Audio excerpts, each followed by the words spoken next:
One of America's busiest airports are overrun by migrants. Here's a clip. Well, the border battle continues. A federal judge has given Texas 1 week to take down that floating barrier that you see right there in the middle of the Rio Grande. I covered that in The Lone another Star video. State If you didn't isn't see alone in the crisis. In the city of Chicago, as you can see, that black curtain screen right This is is how the wild. fourth busiest airport in America is sheltering over 400 migrants. They're on the other side of that curtain. That's up from the 31 that were there in the beginning of August. It's just going to keep going up. What he's been seeing on the ground is our buddy, Chicago reporter William Kelly. William, good morning to you. Good morning. Thank God. Yeah, listen, so what's the deal? They get 433 migrants at an airport. An airport doesn't have really good bathrooms. I don't know about showers. What are they going to eat? This seems like a dumb idea. Well, they're already complaining about the food. Steve, it's only the O'Hare Airport is only one of 18 migrant shelters in the city of Chicago. And the last time I was at O'Hare doing a story, it was on homeless Americans living at O'Hare. Well, the city of Chicago has kicked the homeless Americans out of O'Hare to make room for the migrants. This is wild. So now there's more homeless on the street. Mayor Johnson campaigned as the people's mayor. Sadly, the people are telling me that he's the migrants' mayor. And it certainly seems looks that way. like that. Yeah. So, William, are the migrants on the other side of the TSA checkpoint? Do they have to go through security to get to this location they're at? I don't think security applies to them. I don't think any homeless any people of the, didn't either? requirements that Americans are expected to background checks or you know, in all seriousness, This is the city wild. of Chicago has not recovered from the lockdowns and the looting of Lightfoot. Now we are in the throes of the violent crime and the migrant crisis of Mayor Johnson.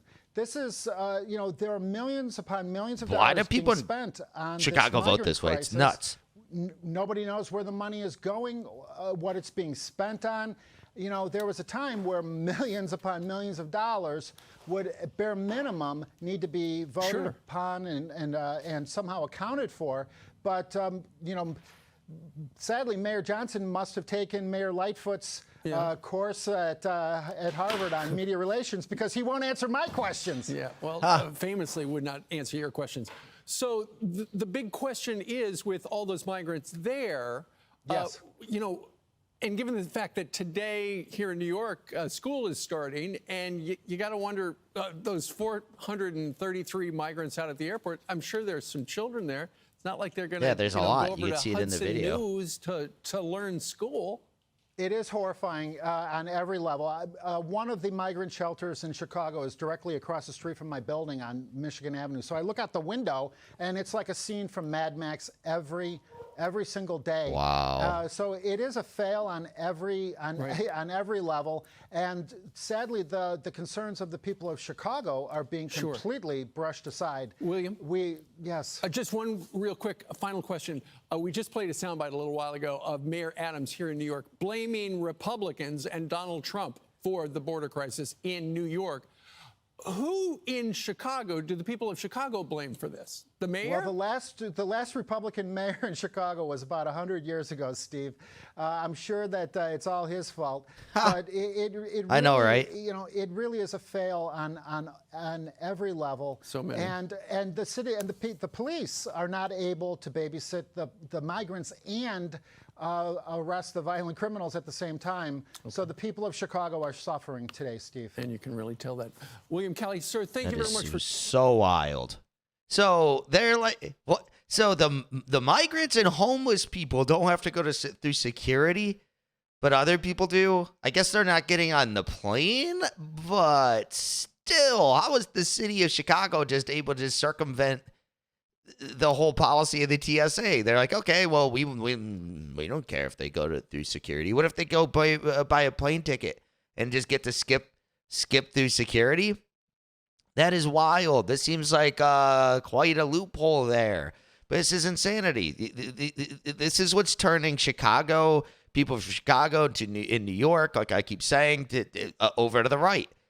because it's like, how can you want to, why would you want to live like this? They're taking all your money and giving it to the migrants, the homeless Americans. They're getting kicked out, sent into the streets.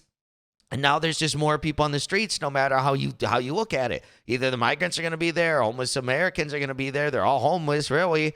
So now there's just all on the street where people in from America before the migrants arrived, they were staying in the airport, I guess, which I don't know if that's a good idea, especially with the security checkpoint. And why isn't the airport space being used for stuff that should be used for an airport? That's really confusing to me. You go get more TSA checkpoints or something, better shopping. It's what an airport's for. But no, they're going to house migrants and homeless people because the city has gone that downhill. That is insane. It's just insane.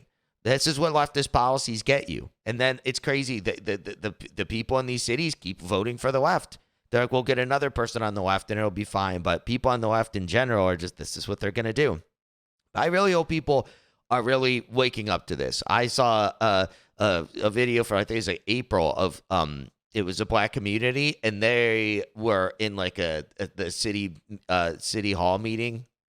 I don't know if it's actually a city hall or whatever, but this guy had like a build the wall sign, and people had those type of shirts. They weren't like, didn't have Trump shirts that I saw, but they had signs and stuff like that, like build the wall and stuff like that. So that's just a slow, just drifting people over to the left, or from the left to the right, because, they're really starting to really break down. It's instead of, okay, you in these communities, like a black community, you're like, the mayor's going to help us, they're going to get reparations or whatever. People on the left think in these communities. And then it's just like, oh, actually, all the money you just spent, you just spent it all on immigrants. So even people on the left, they're going to be like that and want that type of stuff. They're going to be like, okay, wait a minute. They didn't give us, they don't give us anything. They gave it all to the migrants, and it's already all gone within a few months. When we were born and raised here, why didn't we get anything? So it's like, okay, they're just not ever going to give it to us. It was all just a lie. I think they're starting to wake up to that, because even if you could convince them to do that, it's like, then they're just going to give it to someone else. So it's like, yeah, no. So it's just hurting them. It's hurting them. It's unfortunate the city's going through this and all this stuff is happening, but it's just going to backfire on these guys. And I just don't understand how the left isn't realizing this and trying to change past. But it's like someone in Chicago at this point, the mayor of Chicago, what is he going to do? Right? Unless Biden steps up, and like Mayor Adams from New York, he's telling Biden, come on, help us. And Biden's like, no, I'm not going to do it.